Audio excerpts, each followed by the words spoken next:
Ito yung nagawa nating Christmas gift.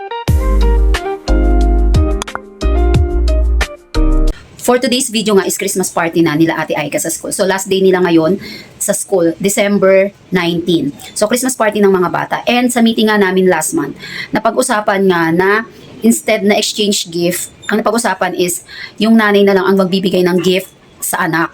So majority yun ang nanalo. So kagabi nga, hindi niya alam, bago ko siya sinundo is nagpunta na ako ng Watsons sa may Pateros malapit sa amin. And syempre, bumili ako ng mga gusto niya.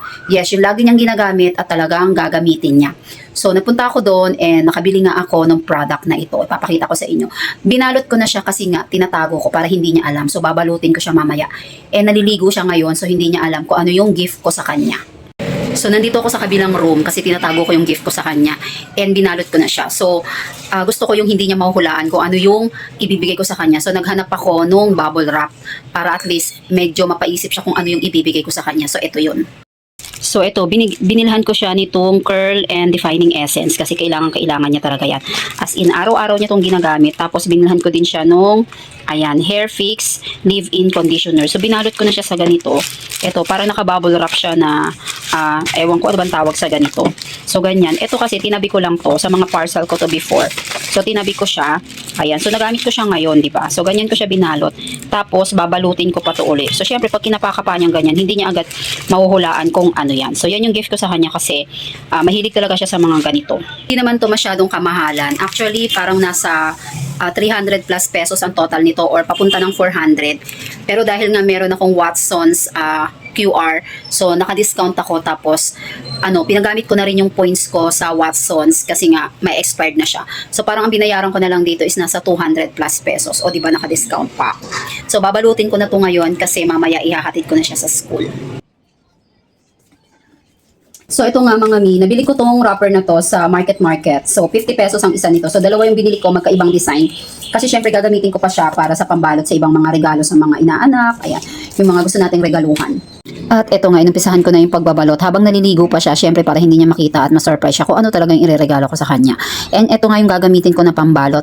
Maganda itong nabili kong pambalot ha mga mi. Hindi siya yung ordinary na papel. Makapal din siya and maganda yung texture nito. Medyo madula siya. So inumpisahan ko na nga gumawa dito nung parang pinaka Christmas bag. Pero syempre hindi naman ako expert sa paggawa ng mga ganitong wrapper. So ito rin mga nakikita ko lang dito sa YouTube. Napapanood ko dun sa mga magagaling gumawa ng mga Christmas wrapper. So inumpisahan ko na nga dun sa may bandang baba. Yung sasakto at kakasya siya dun sa ilalagay ko na gift dito. Pero kung ayaw nyo mag-effort ng mga ganitong meron naman nabibili ng mga Christmas bag. Yun nga lang medyo pricey na yun. And syempre kung marami kang re-regaluhan, medyo mapapamahal ka rin ngayong Pasko. Masaya din magbalot ng mga ganitong pang-regalo kasi minsan lang naman ito mangyayari sa isang taon. Isang beses lang naman to. So kung marami ka namang time, pwede ka namang gumawa ng mga ganito, manood ka ng mga tutorial. Pero kung wala ka talagang time at ayaw mo na mag-effort, bumili ka na ng mga Christmas bag. Wala ka nang gagawin doon. Ilalagay mo na lang mga pang-regalo mo. So ito na nga, natapos ko na yung paglalagyan ng aking pang-regalo kay ate. Ang ginawa ko lang is yung bandang baba, yung gilid hindi ko na tinupi. Basta ganyan lang, simple lang. Basta maibalot ko lang siya kasi medyo short na rin ako sa oras. And syempre maghahatid pa ako sa kanya and ayan, naka-ready na yung aking Christmas gift para sa kanya. So ito na yung ginawa kong balot para doon sa gift ko para kay ate. Ayan, ginawa ko lang siya ganyan, simpleng balot lang. Tapos ito, meron tayo ditong greeting sticker. Ayan, ganito siya mga greeting sticker. Marami siya. Nabibili to sa online. Mas makaka-save tayo sa ganito kaysa yung mga card na bibilihin pa natin.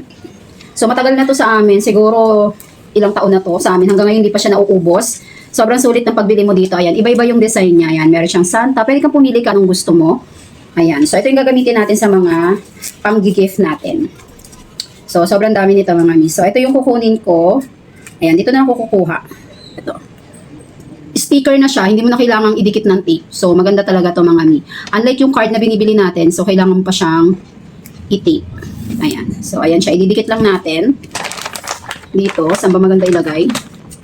So, lagay natin siya dito sa gitna. Ayan. So, ganyan siya. Baliko pa yung pagkalagay ko. Ayan, baliko pa. So, lalagyan na lang natin siya ng name. Lagyan natin dito to Raika. From Mami Kapi. Diba? Ayan siya. So, ganyan na itsura niya. Diba? So, ayan. So, ito, meron akong paper bag. So, last year pa to. Naitabi ko lang. Wala naman siya nakasulat na name. So, ito na lang yung gagamitin ko. At ilalagay ko dito yung gift naman ni Raika sa kanyang advisor or sa kanyang teacher. So, hindi na ako mag-e-effort dito na balutin to kasi meron akong naitabi na bag, Christmas bag. So, dito ko na lang siya ilalagay, ganyan na lang siya. So, minsan talaga dapat tinatabi natin yung mga ganitong bagay. And kung wala naman siyang name or nakasulat dito sa labas, so mas maganda i-keep natin kasi magagamit pa rin talaga natin yan, di ba? Kaysa sa bibilit pa tayo. Magkano rin yung ganitong paper bag, di ba? So, mahal din siya. So, ayan. Tapos, lalagyan ko na lang din siya ng sticker. So, kuha tayo dito ng sticker.